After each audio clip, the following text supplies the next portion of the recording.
Bismillahirrahmanirrahim. Kita sambung balik. Tadi ada masalah sikit. Jadi rukun yang kedua bagi zihar ialah muzaharu minha, iaitu rukun yang ketiga bagi zihar ialah musyabbahun bihi, iaitu mahram al-unsa, mahram kita yang wanita, dan juga ataupun satu juzuk daripada juzuk-juzuk mahram kita yang wanita. Okey. Disyaratkan pula bagi mahram tersebut ialah lam tahilla lahu min qablu ka ummihi wa bintihi wa ukhtihi minan nasab. Mahram yang kita nak samakan dengan isteri kita tu, ya tak? Mahram yang kita nak samakan isteri kita dengan dia tu, supaya sahnya zihar, mesti mahram yang tak pernah halal bagi kita sebelum ni. Mahram tu dia tak pernah pun halal bagi kita sebelum ni. Tak pernah. Tu. Boleh. Contohnya siapa? Mak kita. Mak kita pernah halal tak bagi kita? Tak pernah. Tak, dulu, kini dan selamanya. Bila dia dah panggil sebagai mak, maka haram bagi kita lah buat selama-lamanya, mahram kita. Seperti anak kita. Anak kita pernah tak halal bagi kita? Maknanya pernah tak anak kita tu ada waktu dia boleh kahwin dengan kita, ada waktu dia tak boleh kahwin dengan kita? Tak ada gambaran langsung yang anak kita boleh kahwin dengan kita. Tu. Wa ukhtihi minan nasab. Adik perempuan kita, kakak perempuan kita. Ada tak satu gambaran adik perempuan kita ataupun kakak perempuan kita boleh kahwin dengan kita, halal bagi kita? Tidak ada gambaran tersebut. Jadi mesti musyabahun bihi tu mahram unsa ataupun juzuk daripada juzuk mahram unsa, yang mana dia tu tidak pernah halal langsung bagi kita sebelum ini. Bila disebut begitu, maka terkeluar daripadanya kharaja biqauli lam takun halal lahu min qabl zawjatu banihi wa zawjatu abihi allati nakahaha ba'da wiladatihi wa ukhtuhu min ar-radha'ati allati kanat mawjudatan qabla irda'ihi fala yakunu tashbihu izhara أو ظهارا لأنها كانت حلا له وإنما طرأ تحريمها. Terkeluar daripada lam tahil lahu min qabl ialah wanita-wanita yang sebelum ini halal bagi kita nak kahwin dengan dia. Lepas tu haram itu baru mendatang. Haram tu berbentuk aridi. Ketika itu kalau kita samakan isteri kita dengan dia, maka zihar itu tidak sah.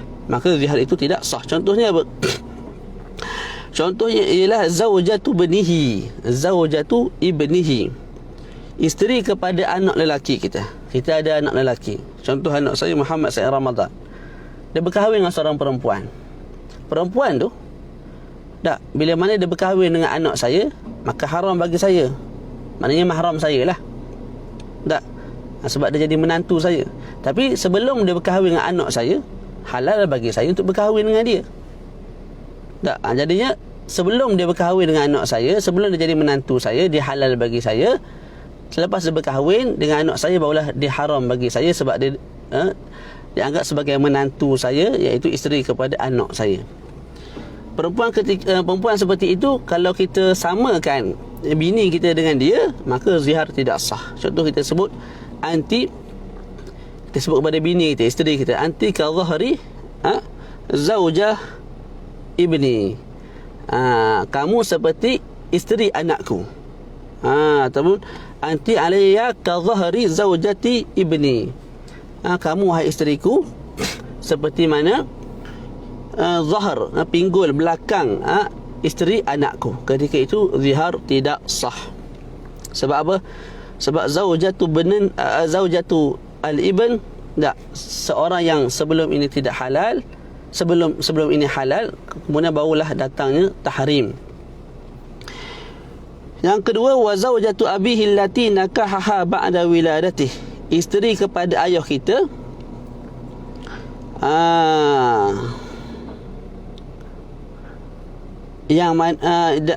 Isteri kepada ayah kita yang ayah kita kahwin dengan dia selepas daripada kita beranak. Okey, sekarang ni ayah kita kahwin dengan seorang wanita namanya Zainab. Zainab tu sebelum dia kahwin dengan ayah kita, dia halal bagi kita. Lepas dia kahwin dengan ayah kita, dia haram bagi kita. Jadi ada waktu dia tu halal, maka tidak boleh dijadikan sebagai musyabbah bihi dalam bab zihar. Kemudian wa ukhtuhu min ar-radha'ah allati kanat mawjudatan qabla irda'ihi fala yakunu tashbih zihara. Begitu juga adik-beradik susuan yang telah ada sebelum menyusukan kita. Okey. Kita ambil satu contoh seorang lelaki nama dia Zaidun. Tak. Zaidun tidak ada apa-apa hubungan dengan Zainab. Tidak ada apa-apa hubungan dengan Zainab. Maknanya Zaid nak kahwin dengan Zainab boleh, tidak ada masalah. Tak. Okey. Lepas tu Zaid menyusu, Zaid ni kecil lagi lah. Zaid menyusu dengan mak kepada Zainab, namanya Ruqayyah. Bila Zaid menyusu dengan Ruqayyah, maka Zaid menjadi anak susuan bagi Ruqayyah. Automatik dia jadi adik-beradik susuan dengan Zainab. Bila jadi adik susuan, tak adik-beradik susuan, maka jadi haram lah berkahwin. Tapi pernah halal tak? Pernah halal lah. Sebelum si Zaid menyusu dengan Ruqayyah, halal. Zaid nak kahwin dengan siapa? Dengan si Zainab. Boleh jadi atuk kahwinkan ke itu? Itu dah bincang lah. Boleh tak? Jadi ketika itu tak boleh kita samakan isteri kita dengan orang yang sebegitu rupa. Sebab apa? Li'annaha kanat halal lahu wa innama tara'a tahrimuha. Jadi mesti cari musyabbah bihi yang dulu, kini dan selamanya haram. Macam mak kita, adik perempuan kita, anak kita. Yang tu tak pernah halal bagi kita. Jadi nak samakan zaujah, mesti samakan dengan orang sebegitu. Tapi tak payah buatlah perkara ni. Ni kita buat contoh je. Ni kabair ni, dosa besar. Okey.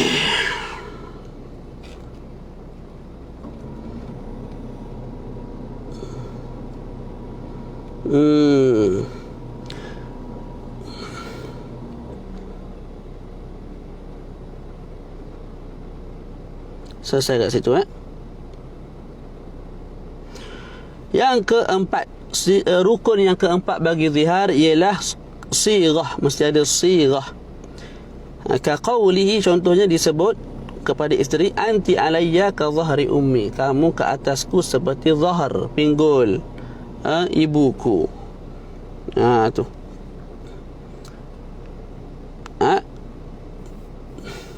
Boleh.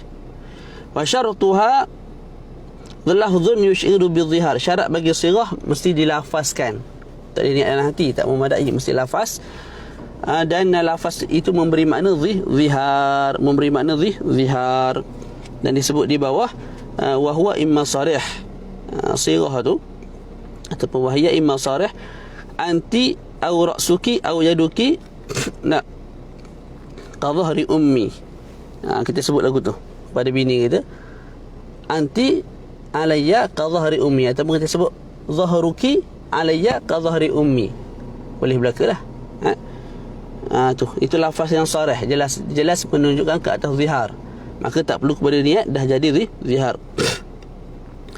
Dan mesti menggunakan apa tu, musyabbah bihi, mesti anggota yang zahir, tak boleh anggota yang batin. Contoh kita sebut pada bini kita, kabiduki alayya kabidi ummi. Tu hatimu kepada ke atasku seperti hati makku. Tak boleh. Ataupun kita sebut qalb, jantung dengan hati. Tak boleh. Sebab apa? Perkara yang dalam. Tidak memadai, tidak sah. Mesti kita samakan anggota zahir isteri kita dengan anggota zahir mahram kita. Tak boleh kita samakan anggota batin isteri kita dengan anggota batin mahram kita. Tidak sah, tidak memadai. Itu yang apa tu, sirah yang sarih. Ada sirah yang berbentuk kinayah. Contohnya apa? Anti ka ummi, anti ka ummi, au ka ainiha, au ghairiha mimma yuzkar lil karamah ka ra'siha, fa in qasada zihara kana zihara wa illa fala. Kita sebut kepada isteri kita, anti ka ummi, kamu seperti makku. Itu dia bagi kinayah. Tidak jelas menunjukkan ke atas makna zihar. Ataupun anti ka ainiha, kamu seperti mak, seperti mata ibuku. Ataupun seperti kepala ibuku. Perkara-perkara yang disebut menunjukkan atas karamah, atas kemuliaan, kepala mak kita, mata mak kita, itu perkara-perkara yang mulia lah, yang menunjukkan atas karamah, kemuliaan. Jadi kalau kita samakan mak kita, isteri kita dengan perkara-perkara tadi, ketika itu perlu kepada niat. Kalau kita niat zihar, maka jadi zihar. Kalau tidak, maka tidak jadi zihar. Jadi lafaz yang biasa diucap oleh manusia, tak disebut kamu ni seperti mak saya lah, disebut gitu pada bini dia. Dia sebut tu bukan nak zihar bini tak, tapi nak apa? Dia nak bagi tahu dia tu betul-betul sayang kepada isteri dia, sebagaimana dia sayang kepada mak dia. Ataupun nak beritahu isteri dia tu perangai sama baik dengan mak dia, sama sopan dengan mak dia, sama salihah macam mak dia, maka tidak jadi zihar. Tapi kalau disebut anti ka ummi, kamu seperti mak saya, pada sudut apa? Pada sudut pengharaman, ketika itu dipanggil sebagai zihar. Jadi perlu pada niat lah. Okey, selesai kat situ. Kita baca lagi. Jadi sirah bagi rukun bagi zihar 4 kita dah selesai. Kita masuk set sebelah tu. Okey. Idza lam yutbi az-zawju adh-dhihara bit-talaqi yakunu a'ida bi an yaskuta zamanan yas'u at-talaq fihi wa lam yutalliq fayakunu a'idan wa tanzamuhu al-kaffarah. Ma'na a'idan ay mukhalifan lima qablah haitsu harrama 'alaihi zawjatahu wa lam yutalliqha. Ni berkait dengan hukum hakam. Bila dah berlaku zihar, suami dah zihar apa tu, ataupun kita sebut hukum hakam berkait dengan zihar lah, mudah.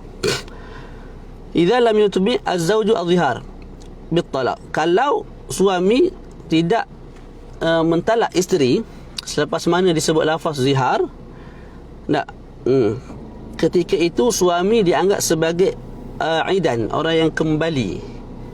Apa aidan, orang yang kembali? Orang yang mukhalifan lima qablah, orang yang kembali balik ke atas perkara yang telah disebutkan, orang yang berbeza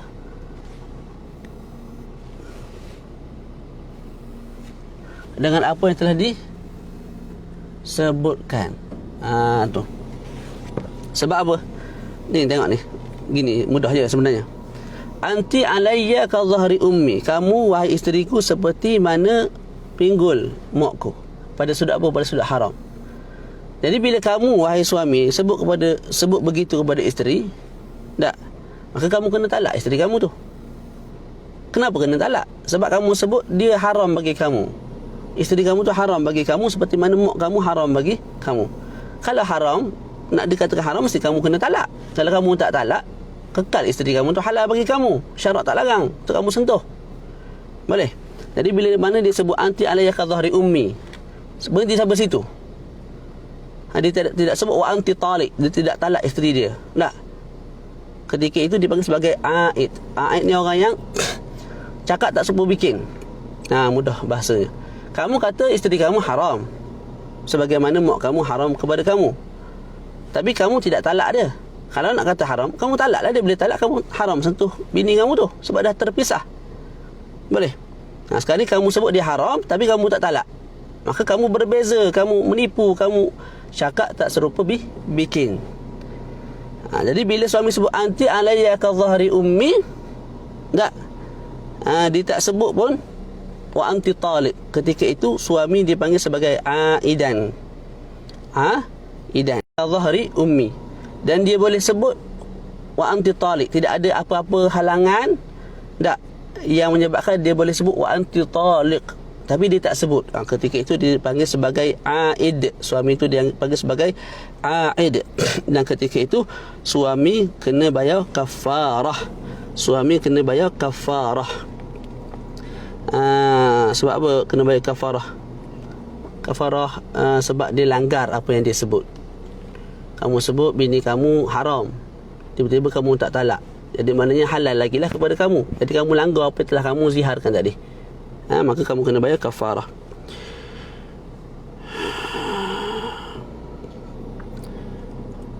Di bawah tu dia sebut wa mislu talaq ayu furqatin ghairu talaq kamauti ahadihima aw mautiha wa fasakhi nikahin bi'aibiha aw bi'aibihi aw infisakhihi biriddatiha wa biraddatihi qabla ad-dukhul aw ba'dahu wa istamarra 'ala riddah hatta inqadat al-'iddah.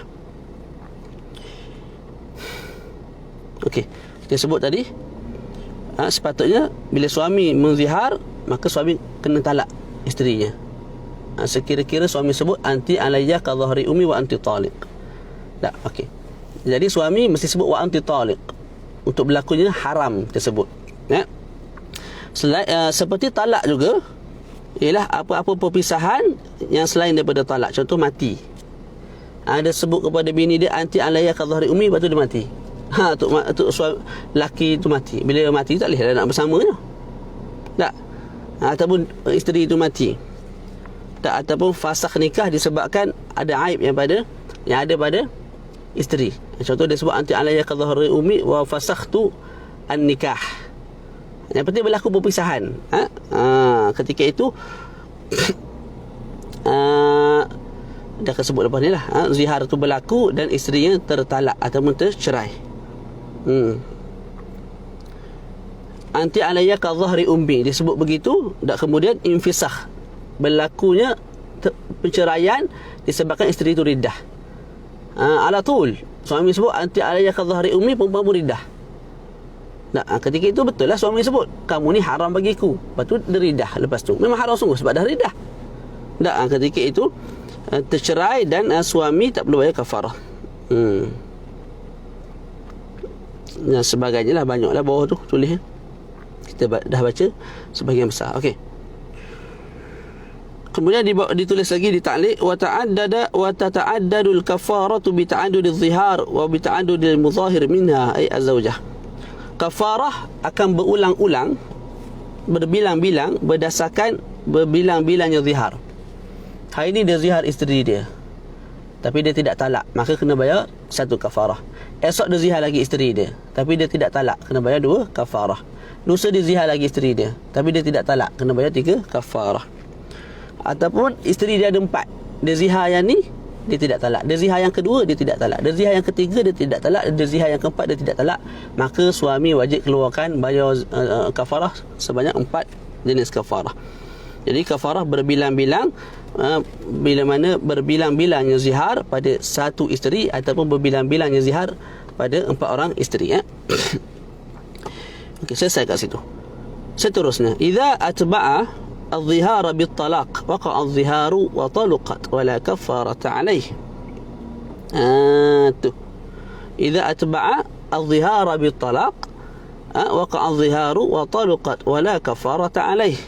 Bila mana suami mendatangkan lafaz talak selepas dia mendatangkan lafaz zihar, maka hukumnya zihar berlaku dan isterinya tertalak dan tidak wajib suami membayar sebarang kafarah.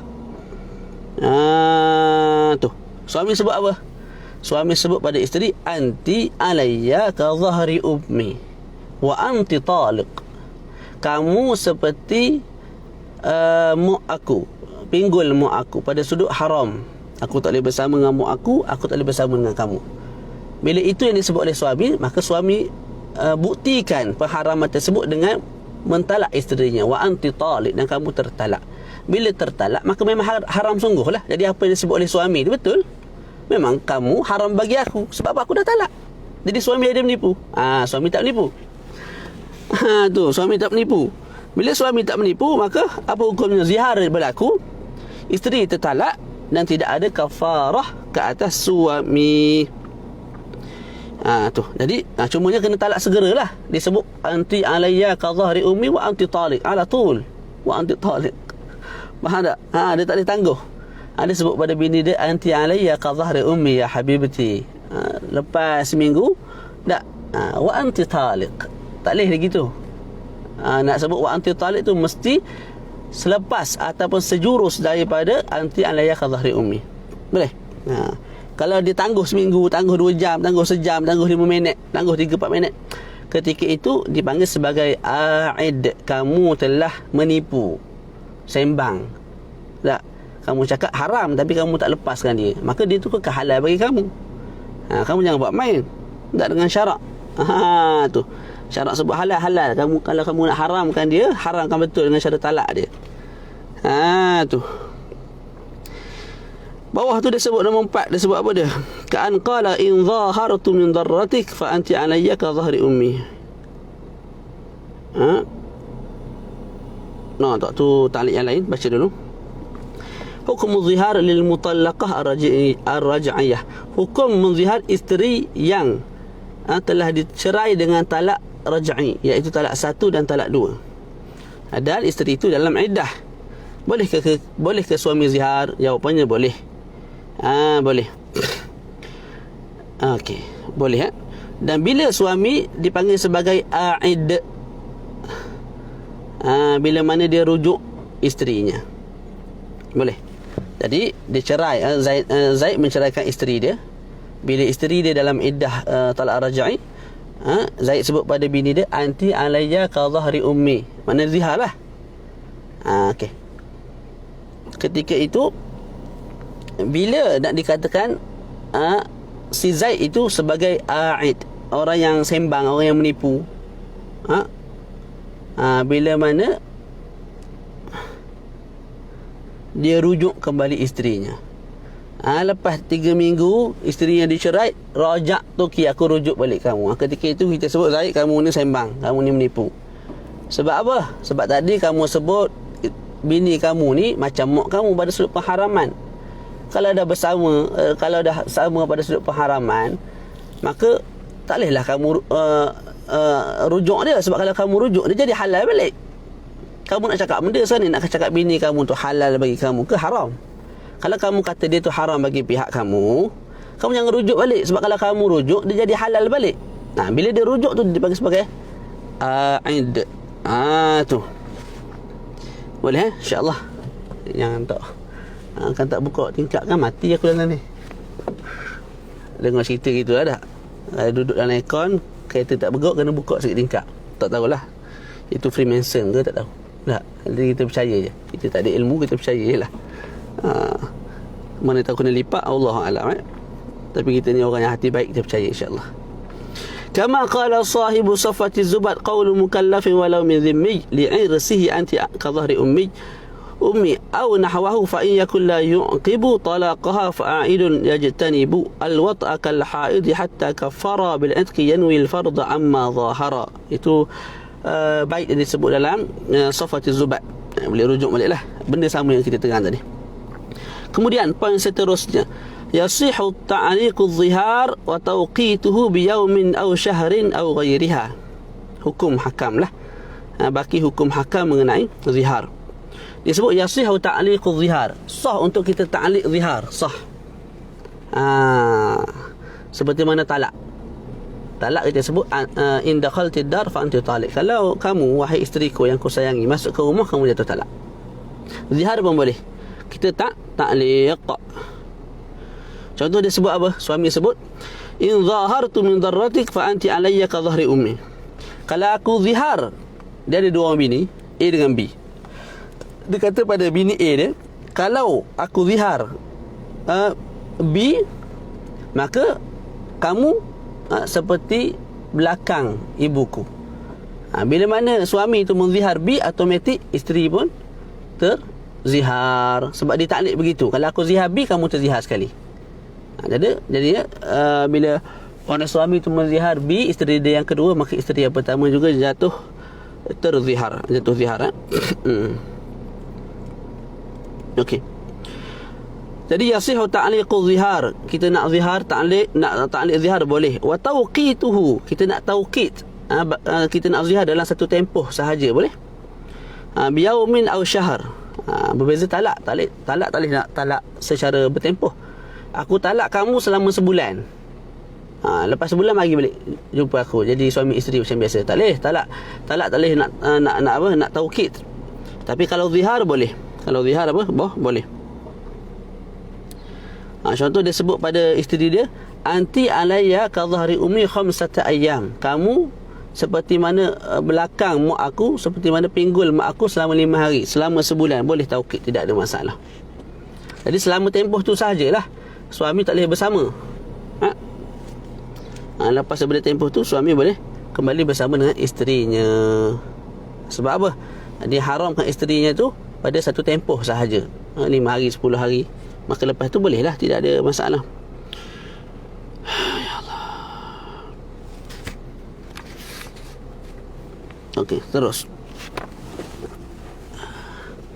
Sikit lagi tak? Bacalah sampai habis. Tak ada buat kerja ni, baik baca buku. Apa dah? Ta'liq kat bawah tu dia sebut, walau qala anti alayya ka dhahri ummi 5 ashhur kana dhiharan wa ila'an fatajri alaihi ahkamahuma فبالنظر للإلاء تصبر عليه المرأة 4 أشهر ثم تطالبه بالفيئة أو الطلاق فإن وطئ زال حكم الإلاء وصار أعيدا في الظهار بالوطئ في المدة فيجب عليه النزع حالا ولا يجوز له وطئها ثانيا حتى يكفر أو تنقضي المدة.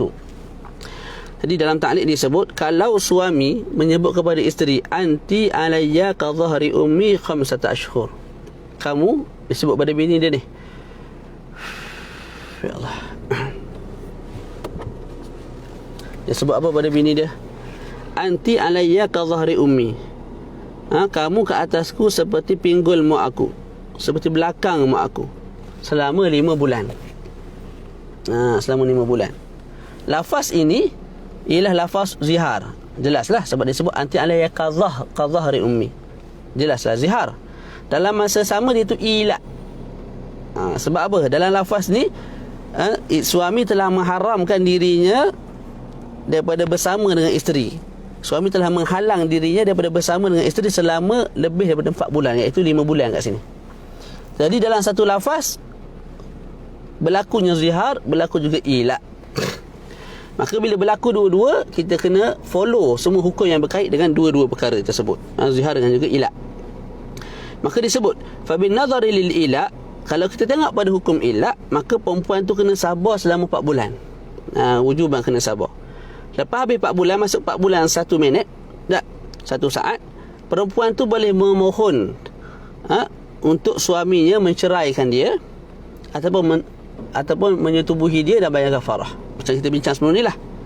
Okay, kalau suaminya menyetubuhi dia, tak, dia pilih untuk setubuh dengan bini dia, maka terlerailah hukum ila. Hukum ila dah terlerai. Tapi ketika itu suami dipanggil sebagai a'id, orang yang menipu. Sebab kamu sebut tadi, kamu zihar tadi 5 bulan, sekarang ni baru 4 bulan sehari contoh, kamu dah bersetubuhi isteri kamu.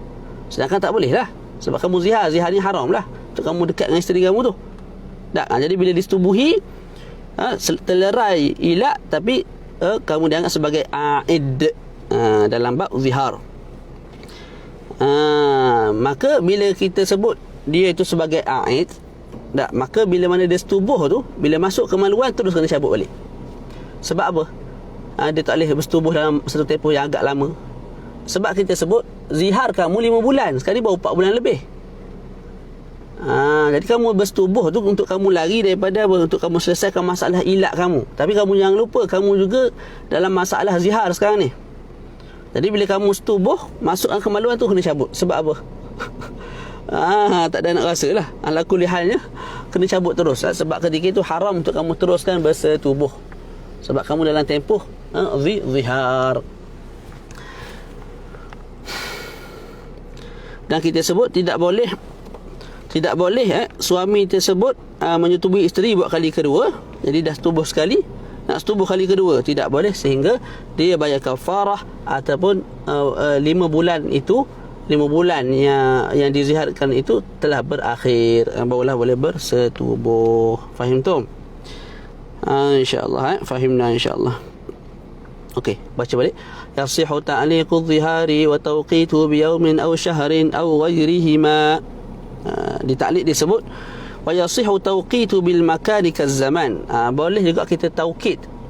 Kita apa? Tawqit, memberi masa. Zihar sebulan, zihar 2 bulan, itu boleh. Begitu juga kita boleh zihar pada tempat tertentu. Contoh dia sebut pada bini dia, anti alayya ka dhahri ummi fi makanin kadha. Kamu, wahai isteriku, seperti mana belakang mokku di hotel sekian.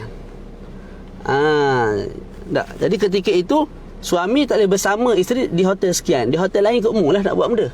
Tapi di hotel contoh Oyo. Marah puak-puak Oyo ni. Contohlah dia sebut pada bini dia, anti alayya ka dhahri ummi fi hotel apa? Funduk Oyo. Jadi kalau dia sebut pada setiap hotel Oyo, maka ketika itu suami tak boleh bersama dengan isteri di hotel Oyo. Mana-mana hotel Oyo. Tapi kalau hotel lain tidak ada masalah. Okey, kalau suami itu bersetubuh juga dengan bini dia di hotel Oyo, maka ketika itu dipanggil sebagai aid. Suami dipanggil sebagai aid, dan bila mana bersetubuh wajib juga cabut segera. Dan dia tak boleh nak bersetubuh kali kedua di tempat itu, iaitu di hotel Oyo, kecuali selepas bayar kafarah. Jamil jiddan, wallah jamil. Fiqh ni kalau faham jamil lah. Kalau tak faham, wallahu alam. Okey, selesai. Terus kita baca. Kita nak habiskan bulan ni kitab ni. Nak baca kitab lain pula. Ulang kaji lah. Ulang kaji insya-Allah. Moga-moga ada manfaat lah untuk diri kita dan diri pendengar. La yajuzu lil mudhahiri an yaqruba zawjatahu fatahrumu alaihi ma baina as-surrati wa rukbah hatta yuaddi al-kafarata wa qila yahrumu al-wat'u faqat. Boleh. Mana tadi? Tidak harus bagi muzahir, bagi suami yang muzihar isteri untuk dekat dengan isterinya. Dah bila kamu dah zihar isteri kamu tak boleh dekat dengan bini kamu. Walaupun antara pusat dan lutut tak boleh. Tak boleh nak pegang-pegang, tak boleh, haram. Ada pandangan sebut buatlah apa pun halal kecuali jangan jimak je. Jadi nak pegang antara barang yang ada di antara pusat dan lutut isteri boleh, kecuali jangan jimak sahaja. Itu sebahagian pendapat sebut lagu tu. Pendapat yang muktamad, tidak boleh sentuh langsung. Okey. Selesai. Tadi kita sebut kalau suami zihar, kemudian suami tidak talak, hukumnya suami dianggap sebagai aid. Bila dianggap sebagai aid, maka suami kena bayar kafarah. Kafaratul zihar kita panggil. Jadi orang tanyalah, ustaz, apa itu kafarah zihar? Sekarang kita nak jawab. Al-kafarah iaitu kafarah zihar. Salasah, ada 3. Murattabatun ibtidaan wa intihaan. Dia secara tertib pada permulaan dan pada pengakhiran. Dengan makna bila tak mampu yang dia ada 3, bila tak mampu yang pertama baru boleh pindah yang kedua, tak mampu yang kedua baru boleh pindah nombor 3. Itu makna murattabatun ibtidaan wa intihaan. Tak boleh daripada awal lagi kita pilih nombor 3. Lepas tu ataupun nak pilih nombor 2, tak boleh. Mesti tidak mampu yang pertama turun ranking nombor 2, tak mampu nombor 2 barulah turun ranking nombor 3. Ta'rifah lughatan as-satr. Zihar ataupun kafarah. Kafarah pada sudut bahasa ialah as-satr, penutup ataupun penutupan, menutup. Wa syar'an pada sudut syarak, malun au badaluhu yukhriju asy-syakhsu bisababi ziharin aw qatlin aw jima'i nahari ramadan aw hinsi yamin. Pada sudut syarak ataupun pada sudut istilah fuqaha, al-kafarah bermakna harta ataupun ganti kepada harta yang dikeluarkan oleh seseorang disebabkan dia zihar isteri dia, ataupun dia membunuh, ataupun dia bersetubuh dengan bini dia pada siang bulan Ramadan, ataupun dia langgar sumpah. Itu pada sudut syarak. Apa dia? Ulang balik. Harta ataupun ganti kepada harta yang wajib dikeluarkan oleh seseorang disebabkan zihar atau membunuh atau jima' pada siang bulan Ramadan ataupun langgar sumpah. Itu kafarah pada sudut syara'an. Kita sebut kafarah ada 3. Apa dia 3 tu? Ni nak ambil dah. Yang pertama, itqu raqabatin salimatin min al-uyubi al-mukhillati bil amali rajulan kana aw imra'atan. Tu. Itu yang pertama. Kena bebaskan seorang hamba yang salimah, yang selamat. Yang selamat daripada aib-aib. Daripada aib-aib. Kenapa disyaratkan hamba yang dibebaskan mesti selamat daripada sebarang aib? Sebab tujuan daripada pembebasan ialah nak bagi hamba tu menjadi seperti orang merdeka, iaitu boleh urus diri sendiri, boleh rancang kehidupan dengan baik sebagai seorang yang merdeka. Jadi mesti orang yang selamat tubuh badan, dia boleh kerja tu, dia boleh kerja ni, dia boleh kahwin, dia boleh tanggung anak dia, boleh tanggung bini dia. Jadi macam orang merdeka lah. Kalau dibebaskan manusia, hamba yang patah kaki, dua-dua kaki kudung, jadi supaya juga nak cari duit susah, tak tercapai maqasid al-i'taq tu, jadi lebih baik kekal jadi hamba, senang, mudah. Tuan bagi makan, Tuan bagi minum, daripada aku dibebaskan, kaki aku kudung, nak cari makan pun susah. Oleh sebab itu syarak mensyaratkan bila nak bebaskan hamba dalam bab ni, mesti bebaskan hamba yang selamat daripada sebarang aib. Maka tidak memadai kalau dibebaskan hamba yang tua, yang tua sangat, yang lumpuh, tidak memadai, yang tidak ada satu kaki, ataupun tidak ada khinsir dan juga binsir pada satu tangan, ataupun hilang unmulatain pada selain daripada khinsir binsir, ataupun hilangnya unmulah ibham ni, tangan ni. Kalau kita bebaskan hamba yang apa, yang unmulah, setiap ni kalau jari ni ada dua unmulah, ni satu ni dua. Kalau jari apa ni, ibham ni terputus unmulah dia, tidak memadai kita bebaskan dia.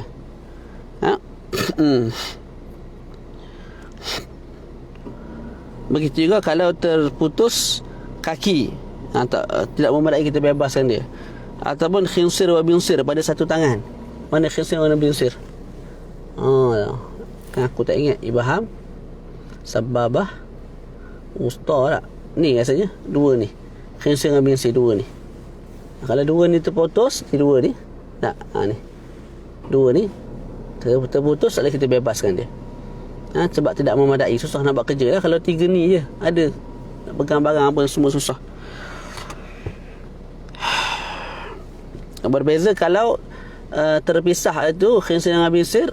Khinsir pada jari ni, pada tangan ni, binsir pada jari ni tak ada. Jadi kat sini tak ada, yang belah sini, yang jari manis ni tak ada. Ketika itu tidak ada masalah. Yang menjadi mudarat kalau dua benda ni tak ada pada satu jari. Jadi itqu raqabatin, bebaskan hamba yang selamat daripada aib al-mukhillah bil amal, yang menyebabkan bila mana dia ada aib tu, dia tak boleh beramal, tak boleh bekerja dengan baik. Maka bila kita sebut lagu tu, hamba-hamba yang ada aib, tapi tidak memberi mudarat pada kerja dia, pada kerja, bila mana dia dah merdeka nanti, maka tidak ada masalah untuk dibebaskan, memadai lah. Contoh orang tak ada hidung, tak ada isu, boleh dibebaskan. Tak ada dua telinga, yang penting boleh dengar. Tidak ada jari-jari kaki, kaki ada, tak jari jemari kaki tak ada belaka, boleh, tak ada masalah. Orang yang bisu boleh. Kalau orang bisu tu ada isyarat yang difahami, dan orang lain pun faham. Dan juga orang yang pekak boleh, orang yang mata juling, orang yang tempang, orang yang botok boleh belaka. Sebab apa? Walaupun itu dipanggil sebagai aib, tapi aib itu tidak menyebabkan dia tak boleh bekerja dengan baik. Kalau kepala botok, kita kepala botok tak ada masalah, boleh kerja. CEO lagi kepala botok tak ada masalah, tak ada isu kalau botok kepala. Tak, ataupun telinga tak ada, boleh kerja, boleh. Yang penting boleh dengar. Hatta kalau apa kita sebut tadi, bisu, pekak pun boleh. Sebab apa? Boleh bekerja juga, mata boleh tengok. Tu. Jadi dengan syarat tadi, akhirah mesti ada isyarat yang mufhimah lah, dan orang lain pun faham. Kalau tidak, tak boleh. Jadi itqu raqabatin salimatin min al-uyubil mukhillati bil amali rajulan kana aw imra'atan. Bebaskan hamba, sama ada kita nak bebaskan hamba perempuan ataupun hamba lelaki. Habis minyak kereta. Tak apa. Dan memadai juga kalau kita bebaskan budak kecil, walaupun umur sehari, ataupun orang sakit yang ada harapan sembuh, tidak ada masalah. Selesai nombor 1. Selesai nombor 1. Okey, kalau kita tak mampu untuk bebaskan hamba, fa in ajaza fa siyamu syahrayn mutatabi'ain. Ini ganti kepada mal lah dalam ta'rif tu.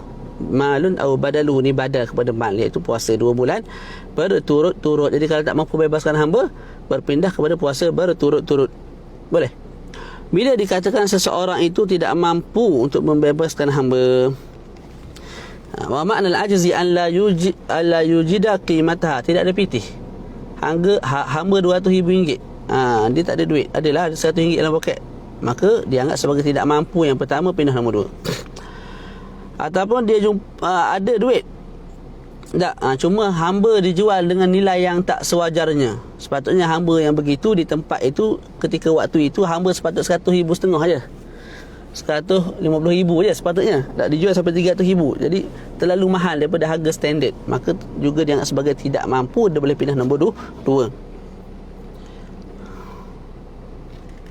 Wa dhabitu man yazamuhu al-itq. Okey, dhabit bagi orang yang wajib membebaskan hamba ialah setiap orang yang mempunyai hamba ataupun mempunyai duit untuk membeli hamba,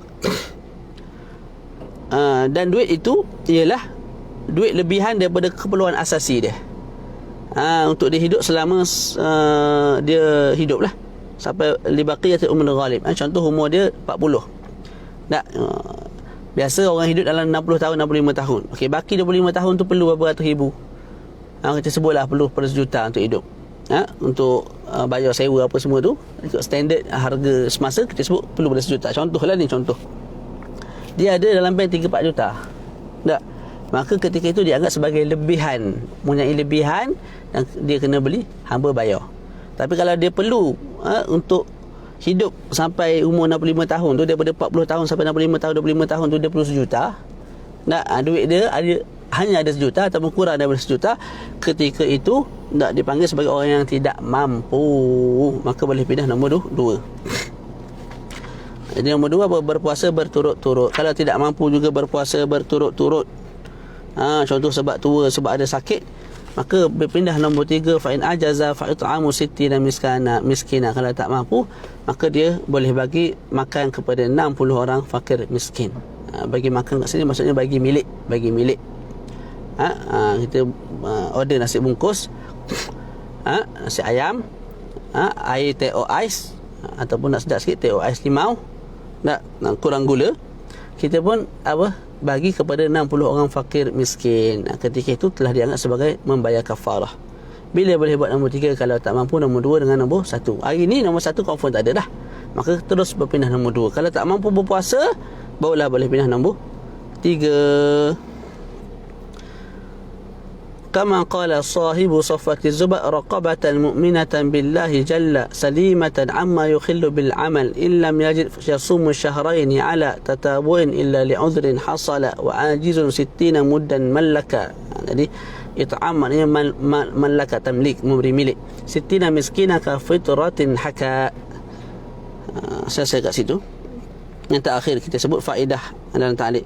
يعتبر الشافعي أي الإمام الشافعي في العيب هنا ما يخل بالعمل والكسب، وفي عيب الأضحية ما ينقص اللحم، وفي عيب النكاح ما يخل بالمقصود الجماع، وفي عيب المبيع ما يخل بالمالية. Imam Syafi'i radhiyallahu ta'ala anhu mengatakan aib yang diambil iktibar dalam bab pembebasan hamba ialah aib yang menyebabkan hamba tu tak boleh bekerja dengan baik, tak boleh mencari duit dengan baik. Itu dengan sebagai aib. Aib pada bab udhiyah, pada bab korban, ialah aib-aib yang mengurangkan daging. Aib pada bab nikah ialah aib yang menyebabkan seorang suami tak boleh bersetubuh dengan isteri. Contoh, isteri tu ada tulang ataupun ada daging yang banyak di kemaluan sehingga tak boleh dimasuki oleh kemaluan suami. Aib pada bab mabi', mabi' ni barang jualan, ialah ma yukhilu bil maliyah, perkara-perkara yang mengurangkan nilai harga barang. Itu dianggap sebagai aib pada bab jual beli. Selesai, insya-Allah nanti kita masuk bab li'an, kemudian bab iddah. Kita akan habiskan kitab ini dalam bulan 12 insya-Allah, sebelum berakhir tahun 2020.